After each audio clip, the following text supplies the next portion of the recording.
Kepengker Salatiga, wilayah Kalitaman, Kota Salatiga ngalami banjir aktif dinten Setu 11 Mei 2020. Kepengker tiyang Jawa ageng ingkang ngejeraken boten wonten madinipun wiwit siang. Gelari toya lepen ingkang lewati daerah mriku luber lan mlebeti dhateng griya-griya wargi. Kahanan punika nandosaken atusan wargi kedah muji seperlu ngamanke diri lan bodho kagungipun.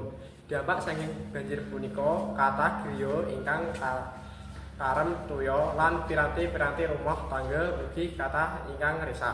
Pemerintah Kota Salatiga sasarangan ngalian Badan Penanggulangan Bencana Daerah BPDB enggal-enggal damel posko pengungsian lan nyaruake bantuan daharan, sandang sarta obat-obatan dhateng para wargi ingkang kataman musibah.